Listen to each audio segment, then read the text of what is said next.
Hello ladies and gentlemen, ang topic natin ngayon ay roofing estimate. Itong Excel spreadsheet na to is applicable lang sa gable type roof, dos aguas, frame with hot truss with 9 web members including med post. So ibig sabihin nito is ito. Ito yung web members niya. So siyam lang ang pupwede dito. Then hot truss, ganito lang yung itsura ng truss na pwede mong i-estimate. So kung titignan natin is ganito siya. Yan. Okay. So bala. Ayan. So subukan natin estimate yan. Roof plan. Ayan.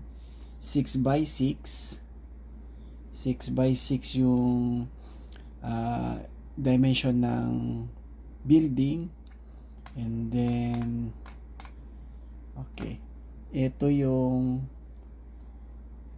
i-design natin, i-estimate natin na truss. So 1.5 yung height niya, tapos 6 meters yung ano niya, yung width niya. Meron siyang overhang na 0.9 meters. Ayan, ito pala is naka-design na to. Totoong size nito sa 200 kph na wind speed. Ito naman is ito naman is ano to. Okay, ito is 6 meters, ito na is 5 meters. So ang i-estimate lang natin is yung 6 meters. Okay. So ito siya. Ito yung mga purlins, ito yung truss, ito yung strut. Ayan. So okay, yan. Estimate natin yan. Okay. Yung i-input lang natin is yung merong mga numbers na kulay blue, na merong background na orange. Ito lang yung mga i-input natin. So, okay. Ayan, sige. Let's say, okay, 6 meters nga kanina. Then, number of truss is 3. Then, truss span is 6. So, pag ito is nakalink doon, let's say, subukan natin yung 5. Okay, building length is 5. Okay, truss length, so truss 5 din yan. Ayan, babago siya. Okay, automatic yan. Truss 1.5. Ayan, babago yung number. So balik tayo sa building length, 6 by 6. Okay, overhang niya is 0.9. So, ayun yung slope niya. Ito yung total length ng top chord. Ito naman yung bottom chord. Yung mga numbers na to is ito yung length. Ayan. Yung green na number is yung length ng green na web members naman, vertical. Yung violet is yung length naman ng diagonal members ng ng truss na to. Okay. At yan yung mga dimensions niya. Sukat na yan, na-compute na yan. Okay. So, makikita mo yung mga dito, yung mga numbers. Yan. Okay. Ano yung size ng truss? Tignan natin to. Ito muna. Tignan natin yan. Okay. Ang sabi nito, okay, top chord. Ang top chord is as L50 by 50 by 6 mm. Ang ibig sabihin nito is single angle 50 by 50 by 6 mm. So ilagay natin dito L50, yan. 50 by 50 by 6. Double angle. So ibig sabihin no is baliktaran. So dalawa yung yung angle pag nito na ilagay sa top chord. So kung titignan natin dito sa roof plan, so hindi, isa lang siya. So pag titignan mo, isang angle lang yan. Okay, so yung ilalagay natin dito is no. Ayan. Kung back to back naman, ilagay mo yes, double angle. Okay, bottom chord length, so 6 meters nga. So, siya na ang bahalang magko-compute sa lahat ito. Yan. So, spacing niya dito is, yan o, 6 equal spaces at 1 meter. Kasi nga is ano siya, tawag nito. 1, 2, 3, 4, 5, 6, 1, 2. Ayan. 6 nga siya nito. 6 meters lang yan. So, 6 divided by 6, di 1 meter. Okay. So, compute lahat yan.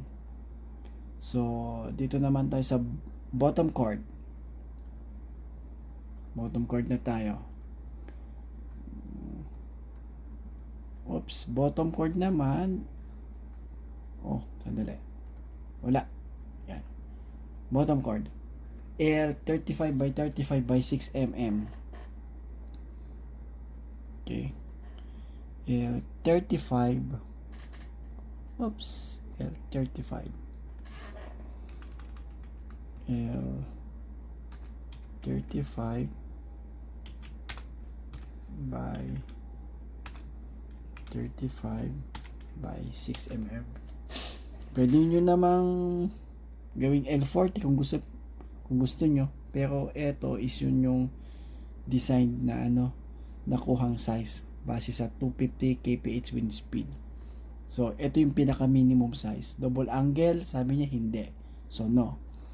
Total length 6, so ito yung total length, yun yung total length doon. So vertical web members is yan, L25 by 25 by 4 mm. Pwede nyo rin siyang gawin yung na 6 kung gusto nyo, pero subukan lang natin i-design yan. Estimate pala, mali. Web members, so ito vertical web members, may natin L25 by 25 by 6. Yan. Okay. Horizontal brace. Okay. Okay, with horizontal brace, ang ibig sabihin ng horizontal brace, ito yung sinasabi kong ito yung strut. So, andito siya. Itong green na to. So, ayan, itong green na yan.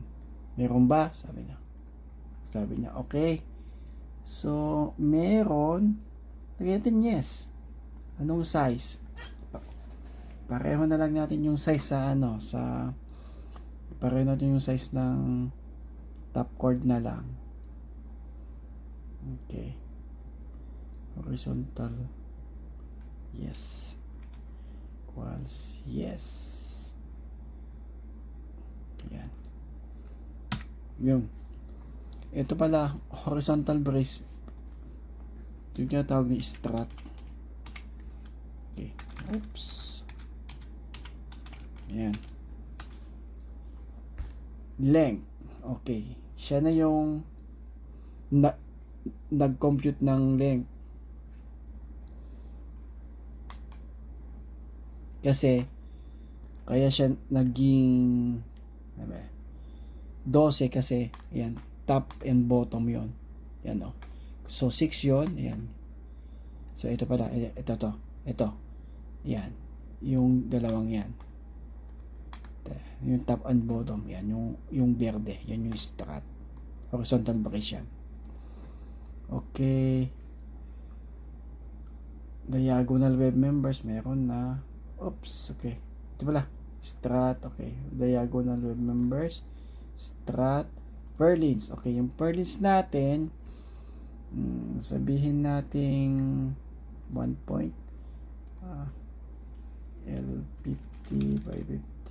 Sabihin na lang natin yan yung size niya. LC, ang ibig sabihin yan, ito yung light gauge purlins, ito. Yan. Okay, ano pa? Roofing. Okay. Gauge number 24. Yung meron namang gauge number 26 kaya lang masyado ng manipis yun. So, ang katamtama lang talaga na gauge is number 24. Yan yung kalimitan na ginagamit. Yung 22 naman is pwede. Kaya lang, mas magastos, mas makapal. Pero 26, wag kayong, ano yan, gagamit ng 26. Masyadong manipis yan. Okay, roofing sheet size. Sabihin na lang natin yung ano, yung standard na roofing size na lang. So 8x4 yung kalimitan, pero meron ding ibang size. So input nyo na lang yung yan sa kawid niya. Kung ibang klaseng roofing yung gagamitin nyo. Okay. Base dun sa ano, dun sa 6x6 na merong overhang na ano, na 0.9. So, ito yung number of pieces ng roofing. So, ito na yung ano, ito na yung summary ng estimate ito. Oops. Ayan. Ayan. Dali. Gawin natin ano, new window. O, ayan. So, ito na yung roofing estimate natin. Ito, ayan. Oh, dali. Ayan. Dali. Oops. Okay. Ito yung summary ng roof estimate natin. Itong mga unit cost na to is i-verify nyo na lang. Hindi ako sure dito sa mga cost nito. So, nakalagay na lahat dito yung mga sizes. Automatic lahat to. Ito. Top chord, bottom chord. So, yung kung ano, ilang piraso ng angle bar na L50 by 50 by 6 yan. Yung bottom chord na L35 by 35 vertical member. So, ano na lahat. Meron na siyang cost dito. Ayan. Ayan. So, dito yung cost lahat. Yan. May perlina na rin. Yan. Andito lahat. Sagrad, fascia, lahat na frame, board flashing, screw, yan na. So, i-verify nyo na lang to. So, ang material cost natin is, ayan. Oops, 62,000 lang. Ba, mura. Malit naman kasi. 6x6 lang siya. And then, yung labor and equipment cost is, sabihin natin na 40% plus 24,970. So, total cost niya is 87,395. Kung ito yung exact price niya, ito yung estimated cost. So, ang cost per square meter natin is 1,287. Yan. Okay. Yan siya. Sabihin natin ano, kung gawin natin 8 meters by 6. So, o di kaya 10. Kaya lang, ang truss mo na yan is magiging, let's say, kung 10, magiging 4 na siya. Okay. So, tignan natin yung cost. Oops, 88,000. Kaya lang, okay, 88,000 na siya. So, okay. Ayan. Okay. And then yung span niya, sabihin natin ang truss span niya is, gawin din natin 8. Okay. Okay. Eto na. So, 105 na siya.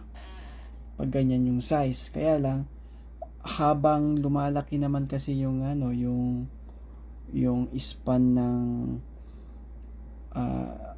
ng truss mo, lumalaki rin yung size niya. So, itong mga size na to, malamang under design na to. So, mas malaki rin yung ano, yung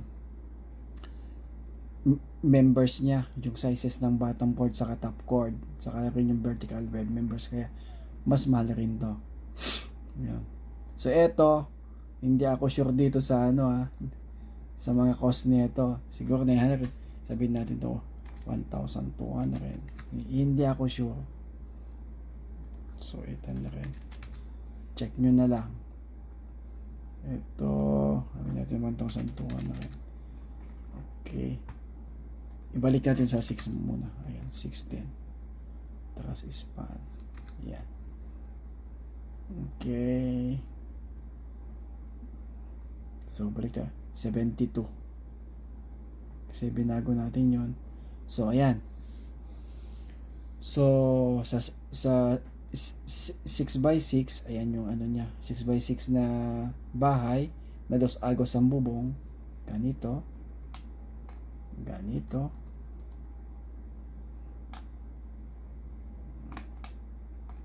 Ayan. Ayan yung size. 100. Ayan. 72. Okay. So, don't forget to subscribe kung gusto nyo yung video kong ito. And then, abangan nyo yung ulit yung susunod. Dahil magbibigay na naman ako ng mga estimate o di kaya design ng bahay. Yung structural design naman. So, subscribe and thank you for watching.